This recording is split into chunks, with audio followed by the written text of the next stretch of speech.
not going to do a sales meeting, so you all know. Don't come next Tuesday. We're not doing one. It will be one the next week, though. All right, what have we got here?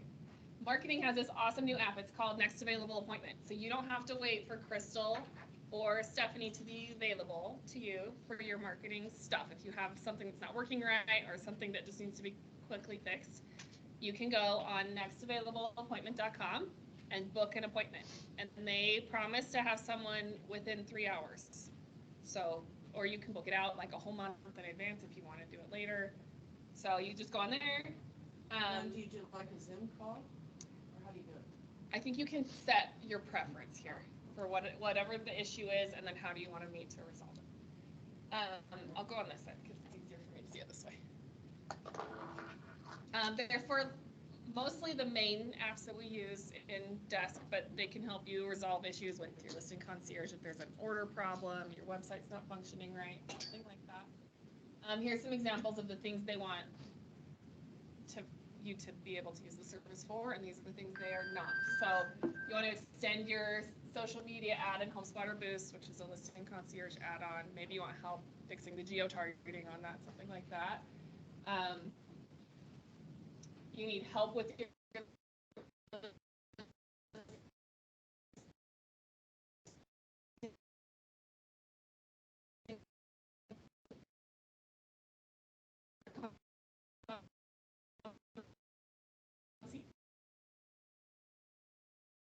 app. What is the word I'm looking for? It's not app. The software. That's not the right word either. You know what I'm talking about? You guys know what I'm talking about. If you want to learn how to use something in Desk, this is not the platform for that. This is just for fixing the things that you already do use that you need help with. There are new designs in Listing Concierge.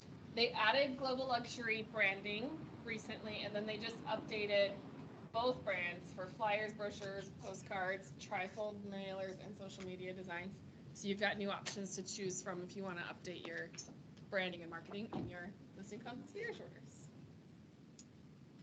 Toys for Tots went out last week through Prospect Square. So the emails are sent already, but you can log in there and share it on social. You can text it to people. You can print the images and reuse it. Sadie May actually made this super cute door hanger. She's using it for door knocking, and she's delivering it and saying, hey, I'd love to pick up toys if you have a donation for Toys for Tots. Let's get together. You can drop it at our office. I can come and pick it up. She's using it as a one-on-one to connect with people. It's a really good resource. We'll have a box here for toys. It's supposed to already be here. We don't know why it's not here, but you can bring toys here, and we'll have a big box out front for everyone too. Guaranteed rate. You're up.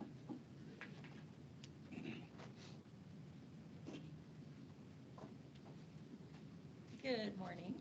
It's good to see everybody.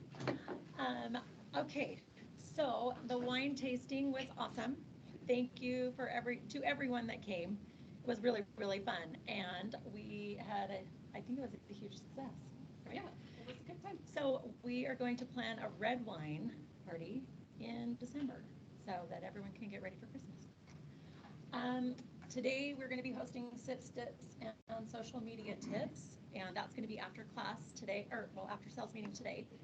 So it'll be from noon till about 1 or 2, depending on, you know, the Q&A and what you have questions for Jody Stackhouse. He is phenomenal. He's worked for some big companies, Snowbird, Maverick. He's also working for a company called Paradise right now. He also does independent contracting. So if you need help with your social media, he's available. He's a videographer, and he's basically going to just talk about how to make good video from your phone. Freddie Mac just did a study. There are 50 million millennial buyers coming into this market in the next 14 years. I did the math on that. It's about 297,000 a month. I have this study, so I'm going to I'll get it to the office staff so they can send it all out. And millennial buyers, until they move into their home, they live right here on their phone all that time. So this is why social media is so impactful. It's so important. It's where you can get your message to your customer base about what you're looking for. It's important for us to be present there all the time. And so Jody will be a great person to ask today on how to build that brand. He's done brand building for all these companies, so we wanted to do something fun and have him here and be able to give you some good content to keep growing and building your business. So that is it. Okay. Where are rates today or yesterday? Rates have really, really improved. We had a big pricing improvement. So locking in, I've been locking a couple clients, FHA 5.5. Oh, dang. Wow.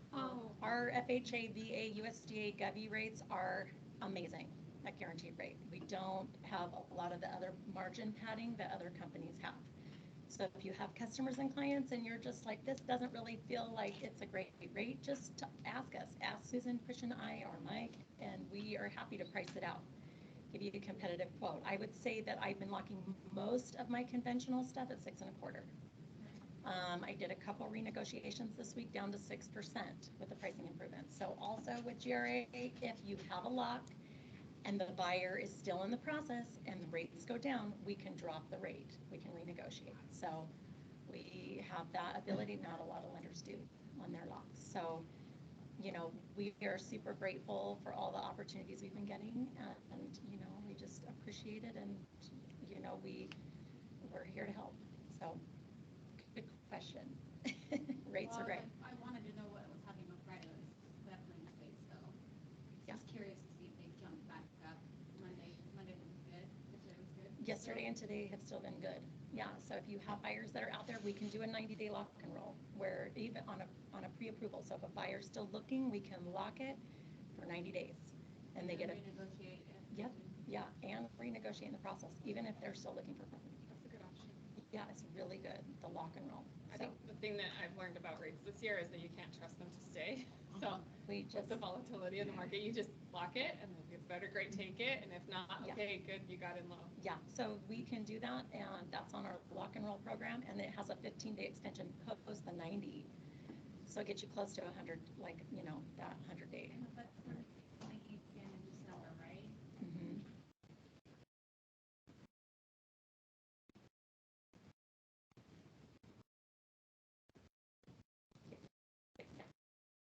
Yes, we expect that.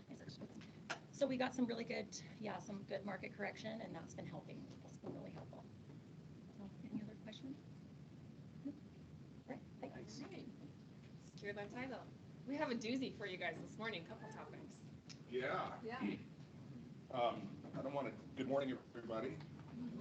My name's Mike Connaughton, and I'm with Secured Land. I don't want to jump This is ahead. Sam. This is Sam. I'm going to introduce Sam in a second.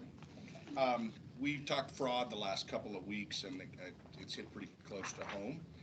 We've got some tools that we've developed that I'm going to have available. In fact, I'll try to get it over to Bridget, just in the event that you have any questions about something that's come across your desk.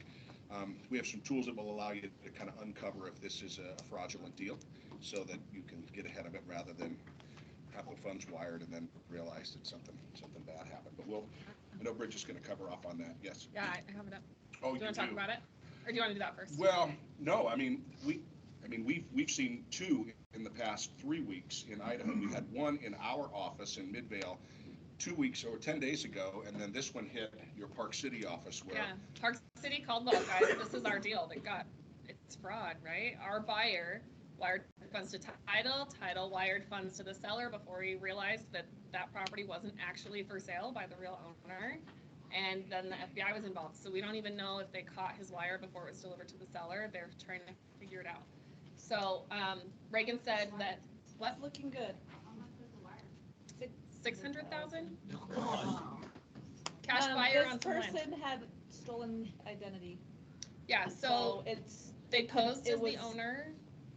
Yeah, they Could posed. happen to any one of us. It really could. And this is on land. This is what makes it difficult, because there's not an inspector or anyone to disturb or like racing The red seller had flags, all right? documentation, IDs, everything. So Yeah. So, but everything was fake. it was, Fraud. they had stolen somebody's identity. So they placed a for sale by owner ad online. Our agent said my buyer wants it, negotiated a contract. Multiple agents sold this property that wasn't to be sold. So We know one person's out 600,000 at this point. Hopefully they claw that wire back, but we don't know at this point if they are. So if anyone has a contract on this property, 1247 Erie Drive in Park City, it's probably not legit. Probably should talk to me today. Let's figure that out. But yeah, be super aware. This land fraud sales are like, it just happened. One of our offices, so. I mean, I know this goes without saying, but there's some common ground with these. It's usually a lot, it's out-of-state owner. There's just, then there's, so you can get an ID, you can try to figure out where the taxes are being sent. But we've got a game, it's gamified, I should say, but I'll get that over to you as soon as I can get it from our offices in Idaho. And that could be of some help if you've got, I mean, obviously these are a rarity, but they're becoming more and more common. So the game is to help you figure out how to spot the fraud, Yes. right? And to touch on that, we just got an underwriter notice yesterday from one of our underwriters that some of this fraud is coming from overseas, where they're posing as they're an out-of-state seller, they're going to a U.S. consulate, they're forging U.S. consulate stamps and making it look like they're official and trying to push stuff through that way. And they actually sent us copies of fraudulent documents where one was official and one was fraudulent, and you can see how close they were. So if you're getting out-of-state sellers, be very, very leery and make sure that we're doing a vetting process with them before you actually accept a property from the contract. Awesome. We've had a lot of questions, especially through our Coldwell Banker partners, about seller financing. I know this is a big topic. Interest rates are obviously top of mind for everybody. So we thought we've got an expert, 20 plus years in title and escrow. Sam he loves to stand in front of a crowd of people and talk. And so I asked him if he could back up. I'm sure you all know what it is. It's where the seller is acting as a bank rather than a traditional bank. There are multiple ways to do seller financing, so I thought I'd cover the different types of seller financing and what title companies prefer to see one over the other. And there are different risks associated with them and different benefits associated with each kind of seller financing. You guys will probably see it now as the interest rate market is changing. If it gets worse, you'll see more of them. And if it gets better, you won't see as many. But it's a tool to use for investors or people who need to sell. So there's a couple different types. There's fee simple conveyance, where it's secured by deed of trust. This is like a traditional transaction, where you actually have a closing at the title company. The seller will execute a deed. The buyer will execute a deed of trust, an all-inclusive, or a deed of trust or a note. Both of them, they'll record the deed of trust. It's in the beneficiary's name of the seller, and you'll make payments. And I prefer, if anyone's going down that route, to use a third-party vendor such as escrow specialists. We have our own. It's called the Title One Exchange up in Idaho, where you can run the escrow payments through a third-party company. So you're not, as a seller, acting like coming to collect money from people, and it just kind of keeps things clean, and you have a transparency line of every payment has been made every month, and it's good. With those, you're seeing more wraps. Does everyone know what a wrap is? Have you heard of what a wrap is, wrap financing? So a wrap is where you have, someone has an existing mortgage on a property, say it's $100,000. They need to move or sell, but they don't have, the buyer doesn't have the money to pay full cash. They can't get the traditional financing. Well, you can do a program called all-inclusive deed of trust, where you can wrap the first payment into the second one. You can sell the house for $200,000.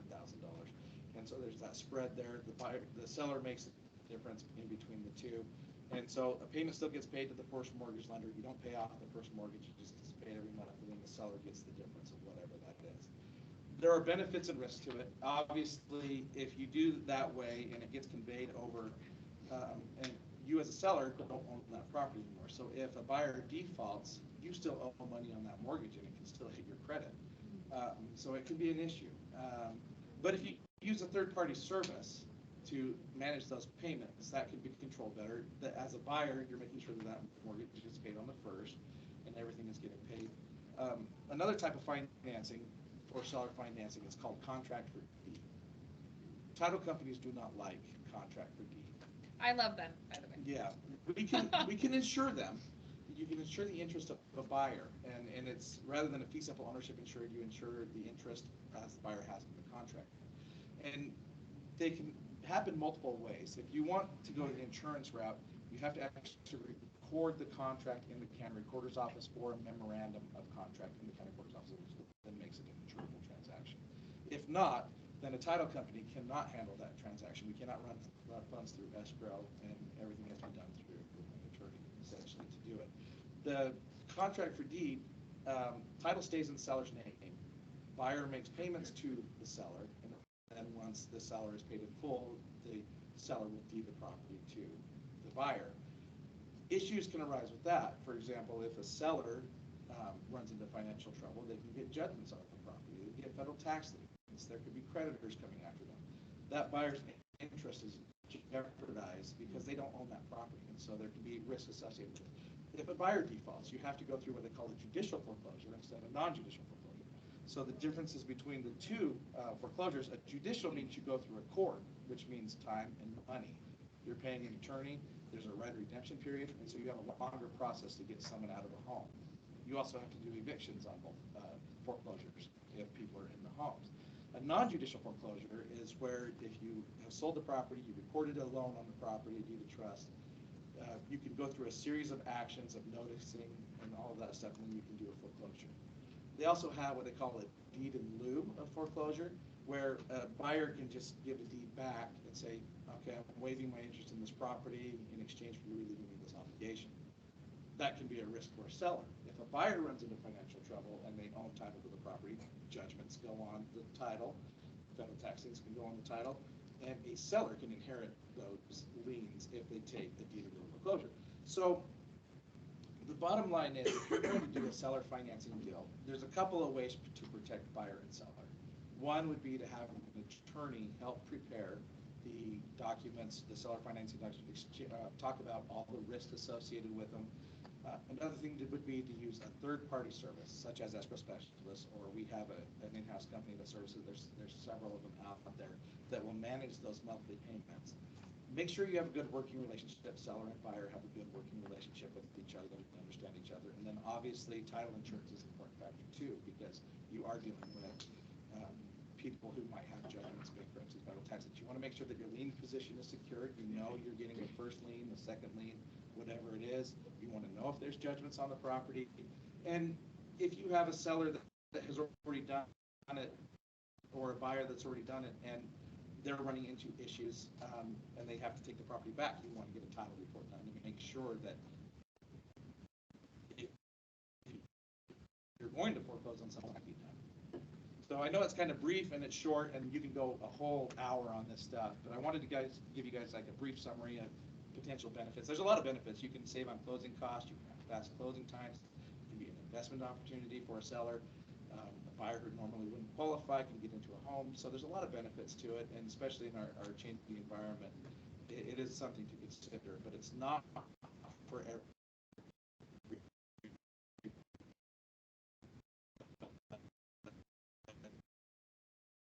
And as a title company, contract for both parties more, and it makes it cleaner, a much cleaner transaction. But there are times when that's not the best way to do it. It just depends on the situation. Can you give an example of like what a good opportunity to do a contract for deed would be, or like when to not do it? Well, so a lot of things with like a wrap, for example. Say someone owes on a mortgage on a property.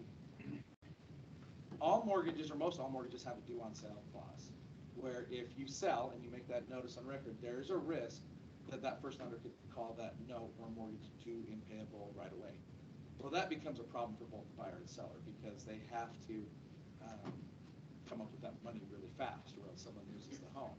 And with FHA, VA loans, you really cannot do a wrap with an FHA or VA loan. You get blackballed from the industry. They do not like when you mess with the government with financing, seller financing like that. And so if you went through a contract for deed and you didn't record the contract, then there's no way for that lender to know that a seller financing deal has occurred. And so if you wanted to fly under the radar, that's a way to do it. It's pretty risky for a buyer to do something like that, because they don't have a recorded interest in the property. So no one knows that they have a right to that land. The seller can sell the property out from underneath them. there's a couple of things there, but again, if every situation is different, and people might have a reason for doing one way or the other. It might be family. It might be something where you could trust somebody a little bit more. I think if you're not in a trusting situation, I think a more traditional sale with seller finance would probably be a more appropriate way to go. But I hope that answers some of your questions. Does anyone have any other questions about that? Just a follow-up question is like, you said you love them, so why? I do love them. So I personally have dealt in seller financing transactions, so I have testimony, I guess I can use that word in the state of the process, right? Anyone who has a 2%, 3% interest rate on their primary residence that wants to sell their home should not sell that home traditionally. I think they should sell it on seller finance and collect the difference between the current market interest rate and their current interest rate and use that as cash flow. It's a really good investment tool. I think the contract for deeds can be risky if they are not prepared well and the process isn't handled legitimately. You have to hire a professional. You need title insurance. The buyer's interest has to be recorded on title, but it cannot trigger the due on sale clause. It's very tricky. There is a process. We have a class on November 29th. They're going to come teach you what the specifics are and go into really deep dive details about it. I think it's a phenomenal program, particularly when our market is difficult right now. So it's a great tool for buyers, especially buyers that have cash, that maybe hate the interest rates, maybe their job history isn't long enough to qualify for traditional financing, but they are okay making a deal with the seller. It is more of an open table conversation. Jessica has been working on this. There's a lot of back and forth about what kind of a deal works, how much money, who are we paying, what are the terms, what if I can't make good on my promises. All of those things have to be factored in, and they have to be recorded publicly. They have to be insured. So make sure it's an above board transaction and that you're working with Now, I have a licensed question for professionals. you. As a broker, you have a real estate agent comes to you and they do a contract for deed. How does the real estate agent get paid? Do they get paid off the full contract price through closing, or how does that look from a broker standpoint? There's multiple ways to do it, and it depends. So a contract for deed, so you guys understand, a contract for deed is like, I promise to deed this property to you once you finish paying for it. The current owner is keeping ownership of that property until the contract is paid in full. They're still on the hook for property insurance, property taxes, HOA crap, like all the things, right, that only an owner can hold. The buyer has to agree to make good on those things should they cause the seller a default. One of those things is their listing agreement. It has to be figured out between the parties. So if the property is listed and you want to represent the buyer better have enough cash to pay the agency fees for the agents at the time that the contract is closed, as in recorded, the interest is recorded on title. That's closing on this, even though they're not taking ownership until later when the contract is paid. Now, if they're doing a lease option, that's different. They might need cash down to pay for that. A wrap deal is different because ownership changes immediately. You get paid like a traditional deal there. It really comes down to how much cash the parties have to put into the pot up front if you're going to get paid like that. But you can also take your commission. We don't love this. I don't recommend this. You can take your commission on a note, and they can pay you monthly out of those payments that are being collected at escrow, and it's forwarded to your brokerage, and you're paid as long as the contract's being paid. It could go bad. It is horrible. I would not recommend doing that, but it is an option. Yeah. So if you do get a seller financing situation and they want one of these unique types of transfer of title, do we just contact you, Sam, and say, hey, So we can refer, how do we find the attorney, right. whoever? We have an attorney that we work with. His name's Gavin, and we can refer you to him. Bridget also is aware of somebody who does those as well. The guy who's coming to do the class does those as well. From a title insurance perspective, we will help facilitate putting people in touch with an attorney and determining what best type of seller financing option is with them. They will have attorney fees that incur, a cost that incurs with that, but it's worth it to spend the money up front with these deals just to make sure that they are clean and everybody has a clear understanding of what they are. The all-inclusive way or traditional way to do it, the seller financing, is an easier way and cheaper way up front with the title way to do it. But we can definitely put you in touch with an attorney that we work with. Bridget can put you in touch with an attorney that she knows. But yeah, if you run into one of those two, look at this scenario. Every scenario is different, and we kind of look at it case by case to determine what the best way to do those are. Yeah, I think we would love to be, knowing that these could be complex, we would love to help you navigate the waters. To be completely transparent, we won't do the title, we won't issue title insurance on every seller financing. If there's a lot of risk involved, we may choose to knock it, and we can help you kind of navigate those waters, and then even help you find somebody that may want to make those. Yeah, and to touch on that, so a clean deal for us is maybe one where there's only one mortgage on it, right? And you're doing a wrap like that. But what if you have a seller who's trying to sell and they're offering seller financing and they've got a mortgage, they've got a HELOC? Well, HELOCs can be ran up. There's a lot of risk factors in there. If they have a history of having judgments against them. Things like that can jeopardize and open the door for litigation and stuff that us as a title company are going to shy away from because it involves, we end up getting tied up in things and having to pay stuff out, which we don't want to do. We're in the business to make money. So we don't want to get tied in that. And it's really a benefit for your buyer or seller as well to make sure that the deal is going to work. It's not going to get off to the wrong footing, and it's not going to go south right off the beginning, because they can, as Bridget says, be a really, really useful tool. But in that same realm, you're dealing with people who may not qualify for traditional financing. Why is that? Do they have bad credit? Do they have a history of non-payment? There's a lot of risk factors that can happen. But right now you have a lot of people who just can't qualify because the interest rates are so high. Otherwise, they would be able to qualify, and that might be where it's a perfect case scenario, and the seller can make a little extra money on top of it. So. When and where is the class on the 29th? It's here at noon. So it'll be after sales meeting, not next Tuesday, but the next.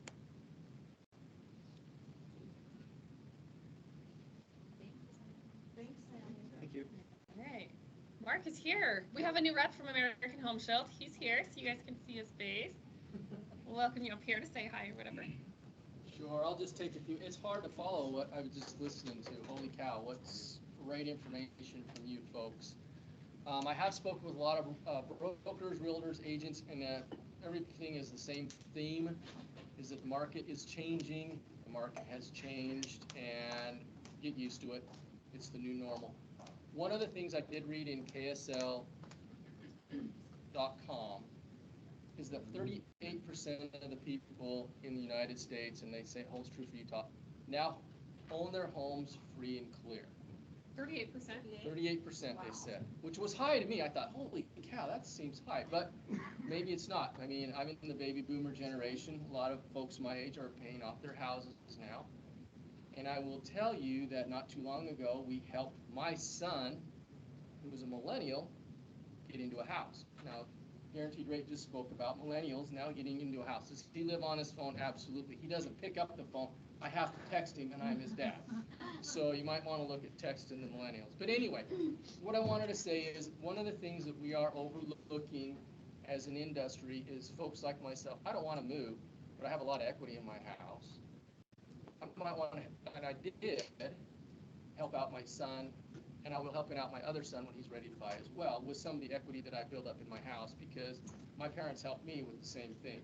So when you're out talking to your sphere of influence, think about how many of them may have no mortgage. Lots of changes in the world right now. Layoffs. Did their kids get laid off? Do they need to buy a bigger home maybe because their kids are moving in? Are they going to downgrade and give them some money to their kids to get a house because they have the money now? Is it something, a lot of changes going on in the world right now. I never thought in my wildest dreams that Facebook would lay off whatever it was, 11 or 13% of their people. I never thought Elon Musk would buy Twitter and then just lay off a massive amount of people there. I mean, things that you thought about a year ago were just out of your mind. So it's a crazy world right now. A lot of people are in a turmoil of situations. So when you're talking to your sphere of influence, because it is that time of year to call, you've got Thanksgiving, you've got Christmas, you've got New Year's, and if you stretch it out, you can even call them on Valentine's Day. But you've got a huge time to call your sphere of influence and talk to them. That's something to bring up. Not ask them if their house is paid off, but say, hey, are you how are your kids doing? Are they in a house? Are you helping them out? Stuff like that. You can talk about it. Now back to warranty for a minute. 1 minute on warranty, okay, is that right now it's furnace tune-up time. If you guys have a warranty with your guys, call and schedule a furnace tune-up, okay? Now, I will tell you why to call for a furnace tune-up is one of my clients called me. They did a furnace tune-up. He called me and said, hey, I don't know what to do next. My CO2 levels in my house are through the roof. They turned one of my 2 furnaces down. I said, okay, so you have heat in the house? He said, yeah, we're fine. So we got somebody out there right away to replace the furnace. Now, why is that important is because that guy did not have, or they didn't go off, CO2 sensors in his house. So this is one that happened to me personally as a rep. I did have another colleague that just talked to me the other day, had the same thing happen. So it's a good story to tell your people. Hey, wish them a happy Thanksgiving, a Merry Christmas, Happy New Year, whatever you say on Valentine's Day, but it's important. But when you're talking to your sphere of influence, think about that house paid off and what they might want to do, because it's just a crazy time right now. Any questions? Come on, I gotta have at least one question. What's the cost for a service, a furnace service? It's $100 for a service on a furnace. Now, here's what happens after you pay that. Then they will, 99% of the time, I'll tell you, they go right through it. They clean it up. They check your thermocoupler and all that kind of stuff in there.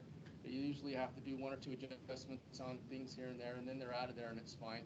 It's just that once in a blue moon that you have something go wrong. And that CO2 stuff, from what I understand from talking to the techs, is something that you can't smell, you can't taste, it just happens. So it's something that you need to take a look at. And it's something to talk about with your clients. And that's what we're all looking for right now, is something to talk about, something to bring up that's of value. So thanks for the one question. You bailed me out. Sure. What's the meaning of life? Oh, That's too deep for today's that's meeting. way too deep. Thanks. All right, last reminder, they extended this to November 23rd. They really want you guys to register for this. If you have a listing, pop it in there, register. They don't have to hire anyone. They don't have to use the service. They just want to see that you guys know how to use it, that you can log in, that it works for you correctly when you try to enroll a property, that kind of stuff. They are giving away a $100 Amazon gift card when someone actually enrolls in it. So if your client says, yes, I'll take it, and they sign the deal, then you get the $100 gift card.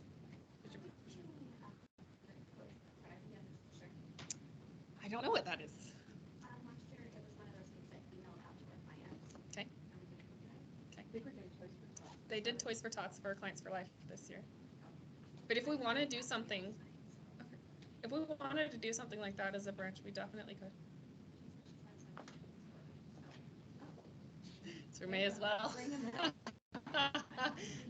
might be cute. That took a second to land. I love that. I love that. I'm happy to facilitate that. I just don't know about it, so I'll talk to you after this one. All right, seller financing class. It's here on the 29th at noon. They are bringing lunch, so let me know if you're coming. I took the sheet down because I was texting everyone who had signed up to let them know about it, but let us know and we'll RSVP so we can get lunch free. It's Jax Petty from First Liberty Title. So Jax Petty is an attorney. He writes seller financing contracts of all kinds. He works with the Division of Real Estate and the Utah Association of Realtors to make sure that we have nice compliant forms. He does have concerns with the form that's on the MLS for seller financing. Don't collect your client's private data. Don't make yourself liable for that. Send them on to the title company so they can collect that data. And the form, I just went through it with Jessica the other day. It calls for the seller or buyer to pay for the forms that the attorney is going to draft. I would suggest that you have them split that cost so that it's favorable to both parties, because the attorney is working for both. It's not a his or hers kind of thing. It's for both. So anyway, the class is on the 29th. He's got a ton of details. It's a really good class. Come learn about the types, the risks, when it's right, when you shouldn't. Never do it on a Utah housing loan ever. They always recall those. It's a bad thing. So seller financing is a great thing though, and you should come to this class. Michael's not here, so Jamie's taking over today. Oh, I know, bossy. Couple of things. Do you feel like you're on information overload today? Okay, couple of things. First off, the end of the month, around the 28th of November, our escrow account will be transferring from Wells Fargo over to JP Morgan Chase Bank. So at that time, they will put new wiring instructions into .loop for you. I will also get a copy as well. So I don't think we have any clients out there, but if they have earnest money refunds, trust account checks, those need to be cashed by the 28th of the month, because they're going to, that week or that Friday, they're going to cut off the Wells Fargo and transfer everything over to JP Morgan Chase Bank. So if you have any questions about anything, just call me and let me know. But as soon as I've got those wiring instructions, they send them, I'll let you guys know that they're in .loop, and then I'll send you a copy as well. Okay. Last but not least, we have I think more recent, had more personal transactions come across our desk. So I just want to make sure that when you have a personal transaction, whether you're the buyer or you're the seller, that we get that documentation into our file. And what I mean by documentation is first off, with every transaction, we need the sales associate personal election form. This tells us what type of a transaction you're going to do. And then we move forward from there or request additional documentation. So just, Got the next. oh, not yet. Okay. So we'll do option number 2 first, which is a taxable event. Basically what you're doing is you are taking a commission on the property, whether you're buying it or you're selling it. And in addition to that, because it is a personal transaction, you will also receive 1/2 of the company dollar at 100%. So like, let's say the easiest way to do it is like a 70-30 split. You're going to get paid on the commission that's offered across the MLS for what you have, should it be your listing. But then the company will give you 15% of that back at 100%. You will get GCI credit for that transaction as well. The other type of transaction we have is also called it's a non-taxable event. Go to the next slide. Basically what it is when you as a seller, and I see this more common when you are the seller of a property, you don't want to pay yourself a commission, but you're going to offer a commission, a BAC to the cooperating brokerage. So in that instance, you will just pay the company a 0.5% of the sales price, and that is it. There's no 225, there is no GCI credit, because it's just an administrative commission to the company. If you decide to do that on a listing, we have an addendum, a personal transaction addendum to the listing agreement that we will need filled out as well. And basically what that does on the listing agreement, you're going to put the full commission there, and then you're going to I can't remember if it's item 13 or what it is, but there is a line that talks about, are there attachments to? You're going to mark yes they are, and this would be your attachment. And so you would name it like addendum 1, and basically this first paragraph, it overrides the Coldwell Banker commission on the actual listing agreement. So if you have a 6% commission with 3 going to the BAC and 3 to Coldwell Banker, this addendum overrides the portion to Coldwell Banker. The same thing happens if you're wanting to purchase a property. Now I think most instances where you would use this non-taxable event is like, let's say you want to ask for seller paid closing costs, or you want to reduce the amount of the sales price. You would do your normal buyer broker agreement with yourself. You would add that there is an attachment, and then whatever is offered across the MLS, this paragraph right here talks about that Coldwell Banker will receive 0.5%. The reason you may want to do this if you want to ask for seller paid closing costs, or you want to ask for a price reduction. So if you have a 3% BAC and you want to utilize this option, 0.5% goes to Coldwell Banker, and then the other 2.5% you can use to negotiate the sales price. If that's something you want to do, the next form is something that you can send along with your offer, and it basically it states you and the company, and it says that the MLS, the cooperating broker, participating in consideration of a payment of a flat commission of 0.5% of the sales price. So you can add that to your offer, and then you can explain to the agent, listen, my company's only taking 0.5%, so I want to take that other 2.5%, and I want to reduce the amount of the purchase price. So if you have any questions, and I know it's a lot, but if you have any questions, call one of the staff, we can put those forms into Loop for you. I don't know that you guys have access to the manager approval forms. If you do, that's where they're at. If they're not, just call us. Even Bridget, she can go in there, we can just slide them in for you. But we want to make sure that we have our documentation up front, because we've had a couple where we don't ever want to assume, especially if in some instances where you're selling a property. We had one where it was a spouse and we didn't realize that, and so we've had to reopen the transaction because the agent wasn't paid correctly. We want to make sure you guys are paid correctly. We want to make sure that we have everything up front. So if you have any questions at all about it, come see one of us and we'll go through it. And we'll put those documents in for you. Okay? Thanks, Dave. You're welcome.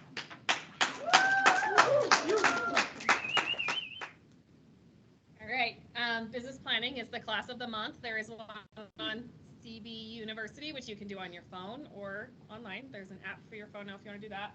I took this class. It has a really, really detailed spreadsheet, and it's like a good place to start. It wasn't amazing if you want to deep dive into how you're going to do your business, who you're going to talk to, your marketing plan. I'm offering that. If you want to come see me, you can book with me. There's this link. I'll put a link up over here too, so you guys can take a QR code. It looks like you're reading the words and If we're talking. I actually told Carrie at Purple Moss that I would never use this photo, and she's like, "Yeah, you will. You'll find it." So I've been looking for a way. So anyway, I will deep dive with you guys if you want to figure out your branding, how you're marketing, who you're marketing to, the best use of your money if you're going to invest in marketing costs, that kind of stuff. I'd love to do that with you. This guy, Dr. Yu, is going to be talking on Thursday at noon our time, and I'll play it here if anyone wants to watch it. If you come in and you want to see it, I'll play it. We know it was recorded. I know I asked last time, but It should be at the Education Expo. The people that are hosting this one, they usually record these so you can replay them later. It did. The recording has not been released to us yet, but I think, Melissa, are you planning to send that out today? As soon as we have it, we'll share it. It was really good, actually. Really good. Very good. It's really good. Here's more learning opportunities.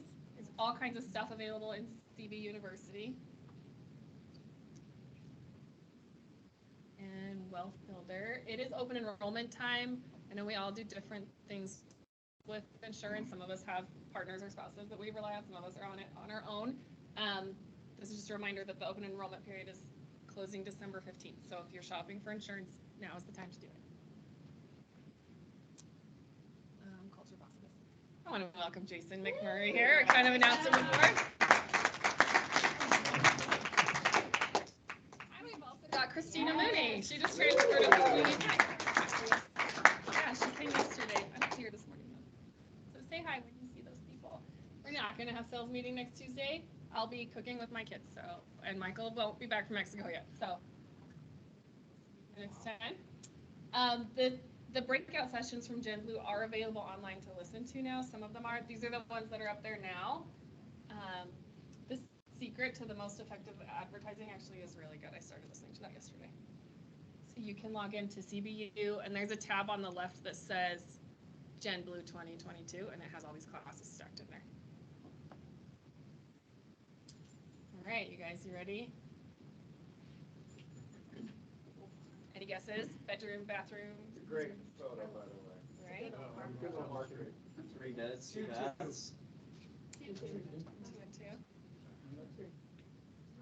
2 and 2, 1,300. It is old farm, it's a condo. All right, 289? Anyone else? 329. It actually just changed to Oh, we're all wrong. It just reduced. It's 380 now. Good to know. Good to know. All right, Crystal Avenue, Teresa. This one is yours. Any guesses about the sizes? 3-2. 4-2. Yeah, Mine's pretty small. 4-2. Yeah, All that's right, price? Anyone have a guess? 495. 576, 599. Yo, 650. Teresa, bringing the heat. We just reduced it to 650. Anything you want to say about it? Find a buyer or? Bring me a buyer, please. It's a really cute corner lot. I think we got a lot of feedback that doesn't have like the full fence. So that's been for some buyers. It's a really cute, nice neighborhood. Has some updates. Newer windows. How's the roof? Good. Poor Lori. No. I might be coming by. All right. 378 North I Street by Linda Coleman here. Any guesses on the size? Oh, 1,200 square feet. I like the 3-1. Yeah. Maybe 3.5 if we're lucky. 2. Little, you guys. Little bitty. That attic's definitely not finished. Petite bebe. Super tiny. For 4099. And this is a reduction too. Okay. In the avenue, Smokes. Oh. So you got a yard? I have 0.11 acres. So So little. It's got a yard. Oh, Dusty. All right. Oh, that's Molly and nice. Joey on Garfield Avenue. Any guesses on the size? 2. 1,800. 3-2. That's a big tree. That's a really big tree. 2,500 square feet. That is deceiving. I would not have guessed 2,500. Best garden in the neighborhood, right there. They Are you have being everything. Pear trees, plum trees, apple trees, grapes, raspberries, blackberries, white currants. I mean, the guy Passive has income. it set up. That's awesome. On that tiny lot. Oh the yeah. lawn is big on Oh that. yeah. Yeah. It's really solid. Really solid. And good covered Legit two-car outdoor garage. spaces. 2-car garage too. Wow. It's sold. Yeah. Bamboo Back shoots. living room. It's really cool. People love the bank. All right. Prices. I had her about 625. Anyone mustard? else? Oh, no. 749. 750. Oh, 8. Cool. $7.99. All right. Yeah, that's it. We only have 4 this week, you guys. A slow week for listings. All right. Wants, needs, wish I've items. got a gratitude and success story. Okay. To Fran Hayes for being the office mom and making bomb-ass lasagna. Yeah! Always bringing food in, feeding. That was amazing lasagna. It was so Finished good. No, no, but we should. Okay. We should talk about it. Okay. Lauren has a broker open to announce, you guys. On Thursday from 4 to 6, I have a cute little house on 744 East Claiborne. It's so charming, lovely, listed at 427. I'll wine and dine you. $50 gift card drawing. Please come. Broker open? Yeah. What time's the start date? 4 o'clock. Thursday. Thursday. Yeah, I'll send you one. Thanks, guys. Dope. Yes. Definitely. I have 3 listings coming. It's been like 6 months, so I'm like, how do I do this again? No, I have a 2-bedroom, 2-bath condo in Park Meadows that has been gutted and redone to like, it's stunning. And you can do short-term rentals. They've got 1 month booked, it's 10 grand for 1 month. So, yeah, so it's listed for it's going on the market Thursday for $949.5. Yeah, that's expensive. Where is it at? But it's Park truly Meadows. stunning in Park Meadows. Then I have a really beautiful hoarder house in Kearns.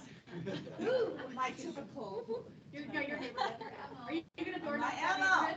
Yeah, and so I'm gonna go help them paint on Thursday. You can borrow my hazmat suit. Oh my God. She's Yeah, wearing her new coat. anyway, they want top dollar, so holy hell. It'll probably list for like 3. So how it goes. What are they drinking? I want some. They are raising 8 autistic children in the house. Oh my god. Yeah. You can hardly, That would yeah. be why they need top dollar. So I'm like, I'm happy to pack boxes. They're like, will you paint? Well, okay. So I'm gonna go paint. Anyway, so that's in Kearns, that's coming, I don't know, the next couple weeks. It's got a new kitchen, so that's nice.